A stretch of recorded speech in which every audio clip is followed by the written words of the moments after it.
सुबह के 8 बज रहे थे, लेकिन नंदिनी अभी तक सो रही थी। तभी अलार्म बजने की आवाज़ उसे सुनाई दी, लेकिन नींद में ही नंदिनी ने अलार्म क्लॉक को बंद करके रख दिया। लेकिन 10 मिनट बाद ही उसका फ़ोन बजने लगा। उफ़! क्या है? यहाँ तो किसी को चैन ही नहीं है। कौन है यह? फ़ोन कर रहा है सुबह-सुबह। चैन से सोने भी नहीं देते हैं ये लोग। नंदिनी ने झुंझलाते हुए फ़ोन उठा लिया। उसने ये भी नहीं देखा कि किसका नंबर है। हेलो, कौन है? अरे बहू, मैं हूँ। क्या हुआ? कुछ परेशानी में लग रही हो? नहीं मम्मी जी, कुछ भी तो नहीं हुआ। अच्छा बहू, ये सब छोड़ो। Happy marriage anniversary. Oh thank you so much mummy ji. अच्छा निखिल कहाँ है? मम्मी, वे तो घर पर नहीं है। कहाँ गया? मम्मी जी, वे तो सुबह से ही घर पर नहीं है। मैं तो सो रही थी। वे ना जाने कब उठकर चले गए, मुझे पता ही नहीं चला। निखिल कभी नहीं सुधरेगा, उसे याद भी नहीं रहा कि आज तुम लोगों की मैरिज एनिवर्सरी है। उन्हें कोई ज़रूरी काम होगा इसलिए चले गए होंगे, नंदिनी ने कहा। लेकिन वह मन ही मन उदास हो उठी थी। निखिल को मैरिज एनिवर्सरी भी याद नहीं रही। तभी आहिस्ता से निखिल कमरे में आया और फ़ोन हाथ में लेकर बोला, थैंक्स मॉम, हम लोग शाम तक तुम्हारे पास पहुंच रहे हैं। आज कुछ पार्टी शार्टी हो जाए। ओके मॉम, लेकिन आपकी लाडली बहू जब परमिशन देगी तब तो। समझ लो मिल गई। ओके मॉम, मैं एयरपोर्ट पर आऊँ? नहीं, तुम पार्टी की तैयारी करो। फिर निखिल ने नंदिनी को अपने आगोश में ले लिया और एक प्यारा सा चुंबन उसके गाल पर अंकित कर उसकी कलाइयों में डायमंड के कंगन पहना दिए और बोला, डियर, हैप्पी मैरिज एनिवर्सरी। आज तो सेलिब्रेशन का दिन है। आज तो ग्रैंड पार्टी होगी। डांस फ्लोर वाला हॉल बुक करेंगे। मॉम और डैड को तो डांस के बिना मज़ा ही नहीं आएगा। लेकिन एक बात सुन लीजिए, ड्रिंक के लिए नो परमिशन। आज से 5 साल पहले की बात है, जब शिप्रा की शादी में उसके सौंदर्य और शालीनता से प्रभावित होकर मम्मी जी और पापा जी ने उसे अपनी बहू बनाने का फैसला कर लिया था। वो छोटे शहर के मध्यम वर्गीय परिवार की बेटी थी। उसके बाबूजी आलोकनाथ निखिल के पिता सुदेश जी के बचपन के दोस्त थे और एक स्कूल में टीचर थे। निखिल के पिता सुदेश जी फौज में भर्ती होकर बाहर चले गए थे और इस समय बहुत ही ऊंचे ओहदे पर थे। वे स्वाभाविक रूप से बहुत खुले विचारों के थे और जब से लंदन रहकर आए थे तब से अपने को आधा अंग्रेज समझने लगे थे। इसीलिए निखिल और नंदिनी दोनों की पारिवारिक पृष्ठभूमि बिल्कुल अलग अलग थी। निखिल अपने पापा से बचपन से डरता था। उसी डर के कारण उसने मंडप में नंदिनी के संग फेरे लेकर उसे अपनी जीवन संगनी बना तो लिया था, परंतु मन ही मन वो उसे देहाती लड़की ही समझ रहा था। निखिल की जीवन शैली के मॉडर्न तौर तरीके देख नंदिनी थोड़ा घबराई थी, परंतु रात के अंधेरे में उसका सानिध्य पाकर वह दिल से उसकी हो गई थी। ससुराल में पहले दिन नंदिनी की नींद जब प्याज लहसुन की तेज गंध से खुली थी तो उसका जी मिचला उठा था। वह जल्दी जल्दी तैयार होकर नीचे आई तो डाइनिंग टेबल पर सब लोग उसका नाश्ते पर इंतज़ार कर रहे थे। देर हो जाने की वजह से वह सकुचा उठी थी।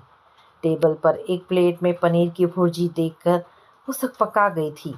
फिर भी अपने को सामान्य करती हुई अपनी प्लेट में ब्रेड लेकर कुतरने लगी थी।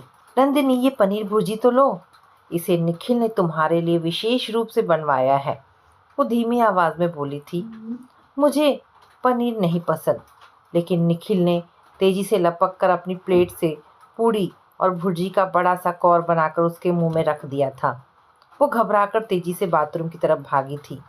उसे मम्मी जी की आवाज़ पीछे से सुनाई दी थी, निखिल, तुम्हें इस तरह से ज़बरदस्ती नहीं करनी चाहिए थी।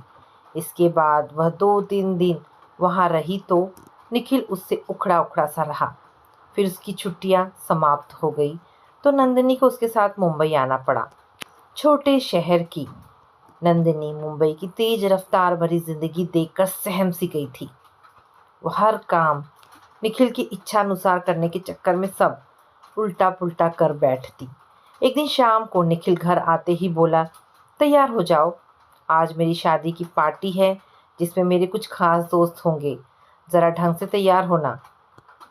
नंदिनी निखिल के साथ आज पहली बार घर से बाहर पार्टी में जा रही थी।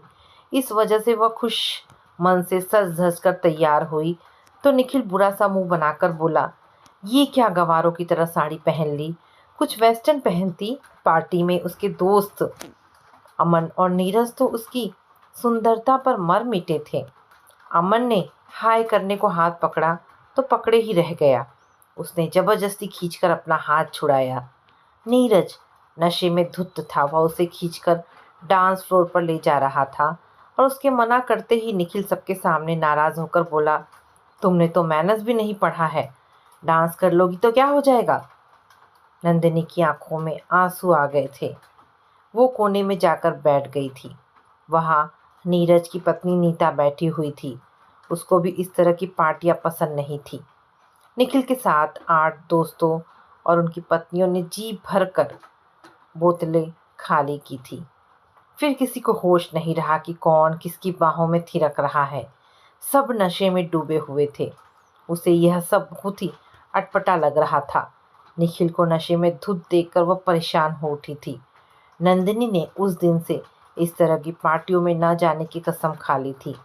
जल्द ही नंदिनी के पैर भारी हो गए, उसकी तबीयत ढीली रहने लगी, लेकिन दोनों के संबंध सामान्य नहीं हो पाए। निखिल उस पर हावी होता गया। वो झगड़े से बचने के लिए चुप रह जाती। कभी कभी पीने वाला निखिल अक्सर पीकर आने लगा।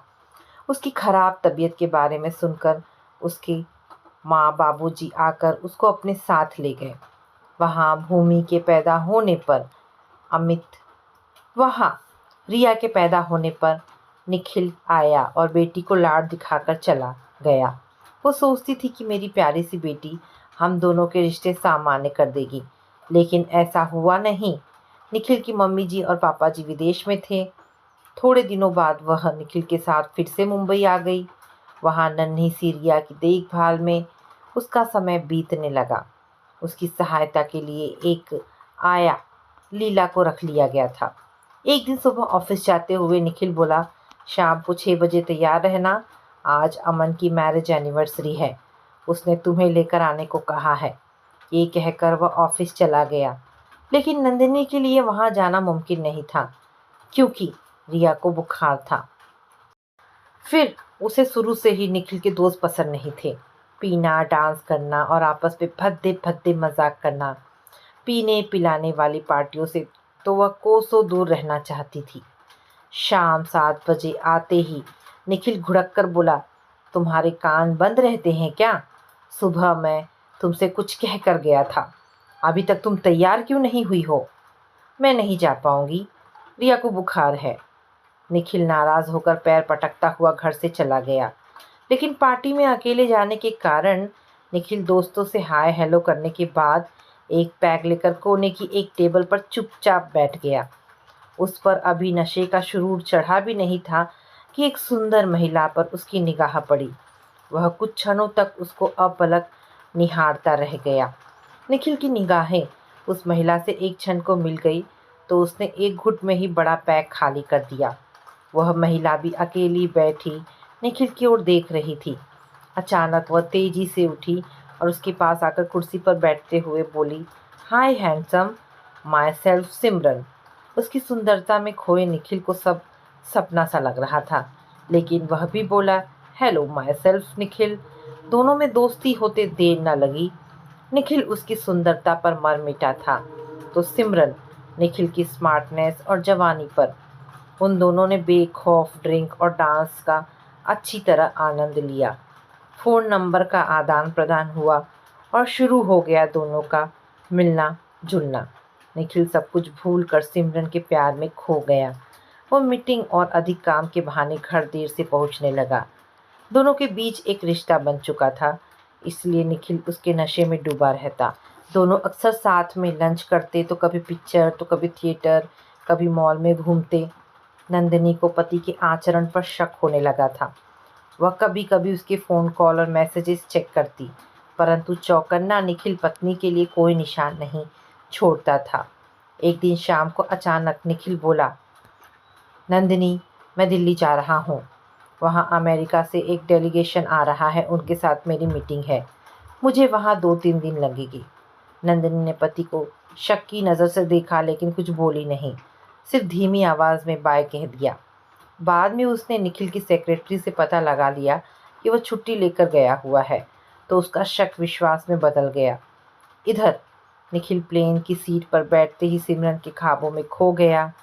उसने अपनी आंखें बंद कर ली थी और वह सिमरन के सानिध्य के खूबसूरत एहसास को जी रहा था। तभी उसके फ़ोन की घंटी बज उठी थी।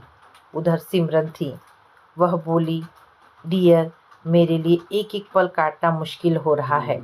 मेरी फ़्लाइट में अभी देर है। निखिल ने एहतियातन दोनों की अलग अलग फ़्लाइट बुक करवाई थी। वह आने वाले कल के रंगीन सपनों में खोया सिमरन के साथ बिताने वाले समय की रूपरेखा मन ही मन बना रहा था। वो दिल्ली पहुंचा ही था कि फिर से सिमरन का फ़ोन आ गया।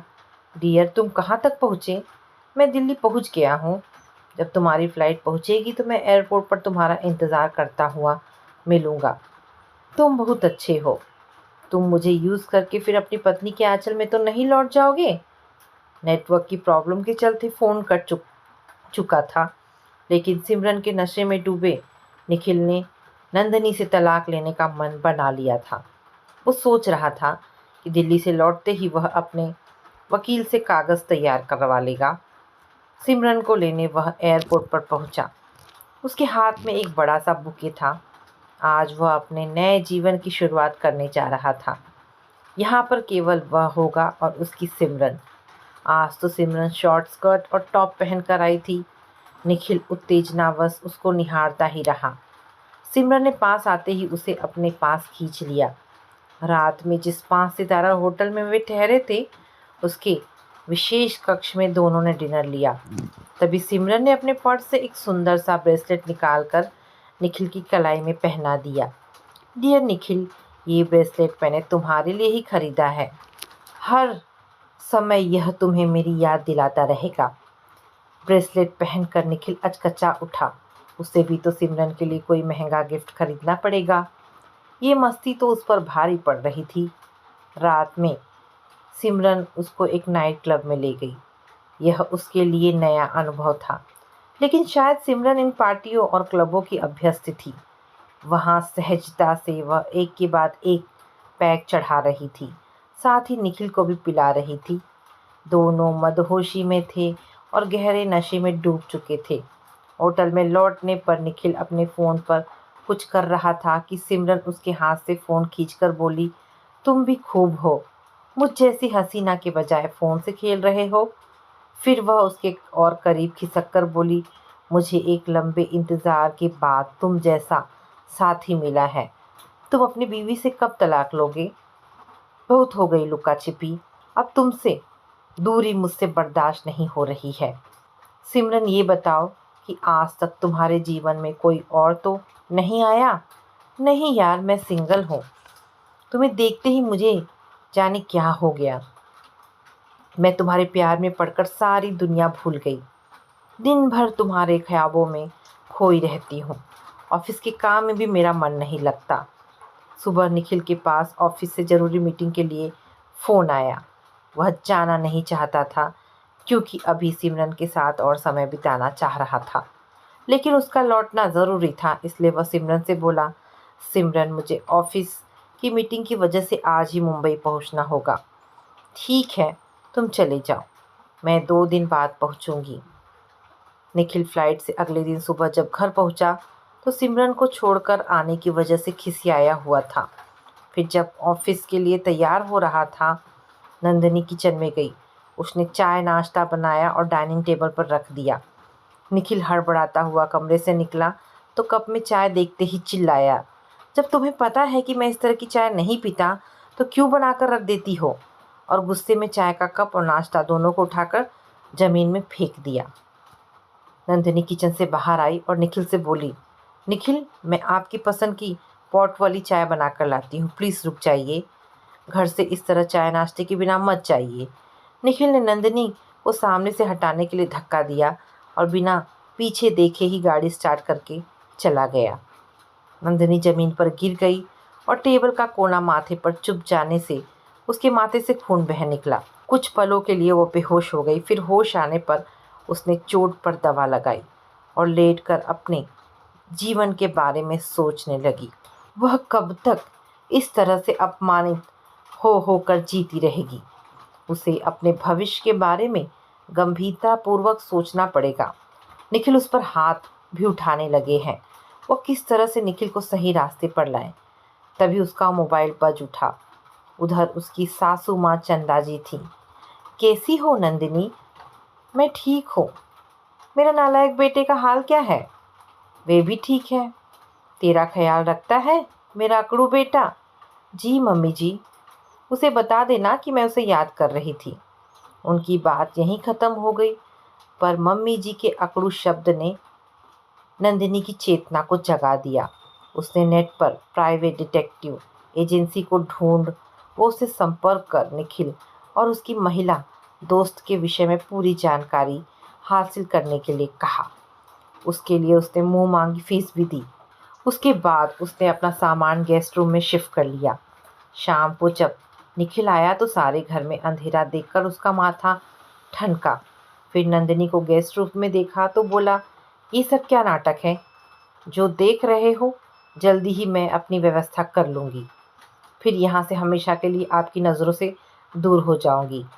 अपनी सुबह की गलती का एहसास होते ही उसने नंदिनी से आज पहली बार माफ़ी मांगकर समझौता करना चाहा। लेकिन नंदिनी बोली, देखिए निखिल, आपका जीने का ढंग मुझे पसंद नहीं और मेरी स्टाइल आपको पसंद नहीं, इसलिए अच्छा यही है कि हम दोनों अलग हो जाएं। मन ही मन खुश होता हुआ निखिल बोला, नंदिनी तुमसे सॉरी बोल तो दिया, अब मान भी जाओ। निखिल, आज आपने सारी सीमाएं तोड़ दी है। यदि रिया गोद में ना होती तो मैं बहुत पहले आपका घर छोड़ चुकी होती। रिया की ममता के कारण ही इस समय तक मैं आपके अत्याचार झेलती रही। बहुत दिमाग खराब हो गया है तुम्हारा। मुझसे जबान लड़ाती हो। निखिल, आज आखिरी बार मैं आपसे कह रही हूँ कि तमीज़ से बात करो, नहीं तो मैं क्या करूँगी इसका आपको अनुमान भी नहीं है। मुझे कमज़ोर मत समझिएगा। इतने दिन मैं चुप और शांत इसलिए रही कि शायद आप सुधर जाओगे, लेकिन आपने तो ना सुधरने की कसम खा ली है। नंदिनी का कड़ा रुख देख निखिल चुपचाप अपने कमरे में चला गया, परंतु उसकी आंखें क्रोध से लाल हो रही थी। दोनों में बोलचाल बंद थी।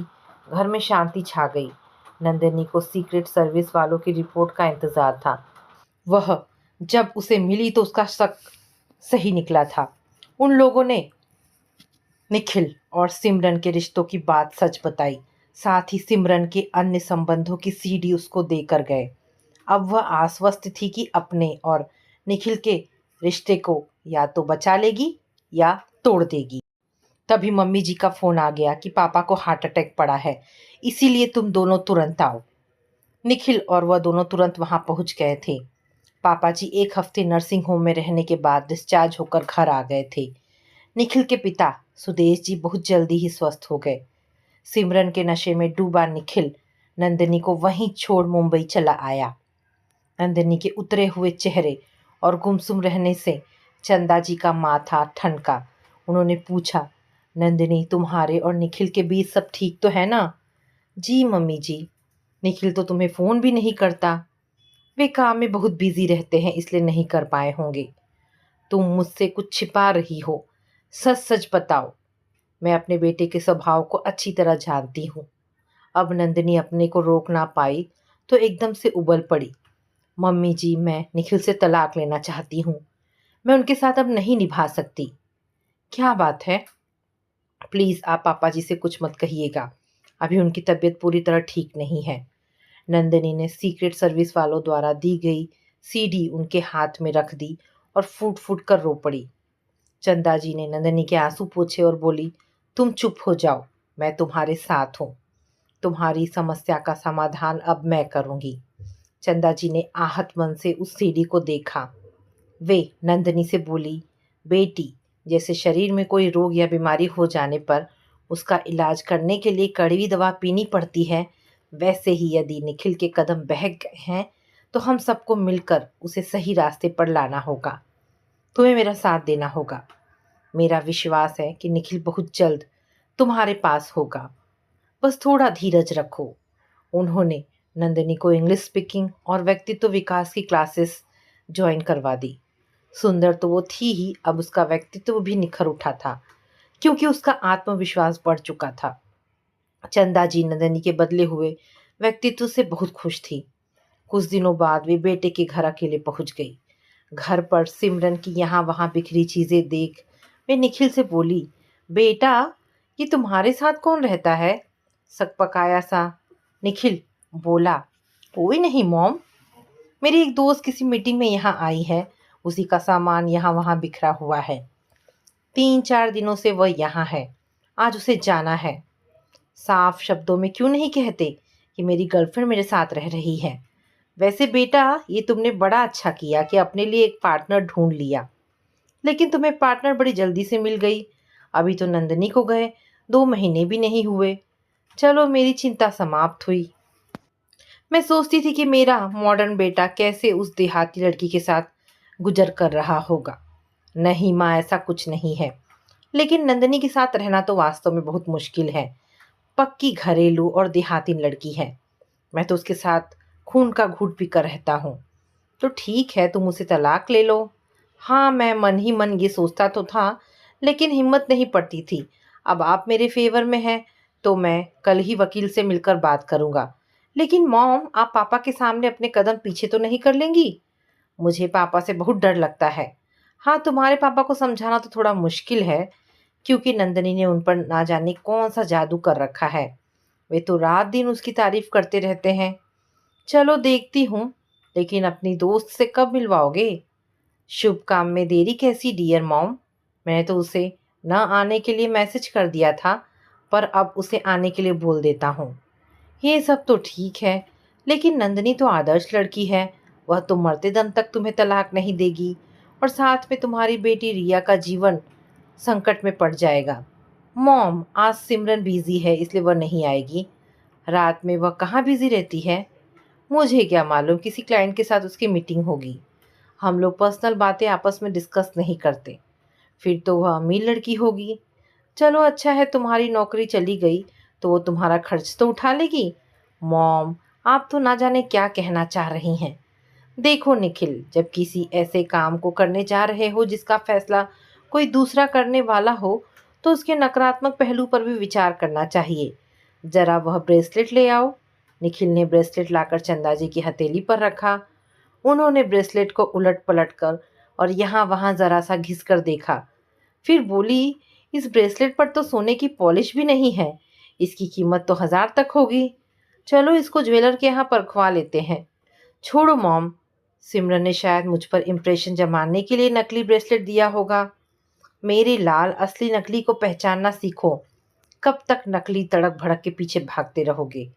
आपने तो जरा सी बात का बतंगड़ बना दिया। दोस्तों के बीच तो ये सब चलता ही रहता है। हाँ हाँ, क्यों नहीं, अब छोड़ो भी ये सब बातें। ज़रा ये सीडी वीडियो प्लेयर में लगा दो। आते समय तेरे पापा ने ये कहकर दी थी कि इस सीडी को अपने लायक बेटे के साथ ही बैठकर देखना। ज़रा देखूं तो इस सीडी में ऐसा क्या है। निखिल ने सीडी चालू की। टीवी में सबसे पहले सिमरन का फोटो उसके पूर्व पति के साथ था, जिसमें वह साधारण सुहागन की वेशभूषा में थी। उसका पति कोई क्लर्क था। उसे छोड़कर सिमरन ने किसी दूसरे व्यक्ति से ब्याह रचाया था। उसका भी फोटो था। उसे छोड़ने के बाद किसी अंधेड़ रईस के साथ रहने लगी थी। वह उसके पैसे पर ऐश करती थी। जब उसकी आर्थिक स्थिति खराब हो गई, उसको पैरालिसिस हो गया, तो उसको छोड़कर अब इधर उधर रईस स्मार्ट लड़कों के संग रोमांस का नाटक करके उन्हें लूट रही थी। नाइट क्लब के भी कई वीडियो थे जिसमें वह अलग अलग लड़कों के साथ डांस कर रही थी। निखिल ने माँ के हाथ से रिमोट लेकर टीवी बंद कर दिया। वह गुमसुम सा हो गया था। उसकी आंखों से आंसू बह निकले थे। मॉम, मैं भटक गया था। असली हीरे को छोड़कर मैं नकली की चमक दमक में भटक गया था। मैं नंदनी का गुनहगार हूँ। मुझे उससे माफ़ी मांगनी है। कहीं देर ना हो जाए। 1 महीने बीत गए। अब सब कुछ सामान्य हो गया था। निखिल का व्यवहार अब अलग था।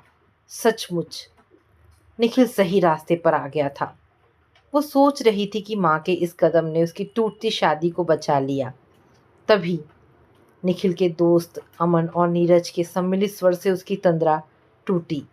थैंक्स भाभी, आपके कड़े रुख के कारण निखिल ने हम सबके सामने शर्त रख दी थी कि या तो दोस्ती या ड्रिंक। ड्रिंक पर दोस्ती भारी पड़ी।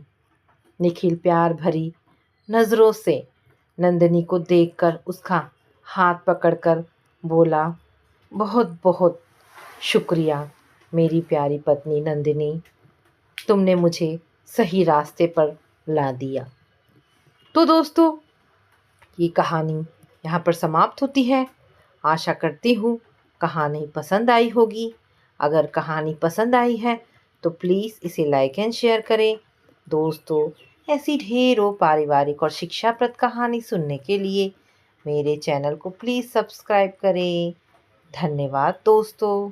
मिलते हैं एक नई कहानी के साथ।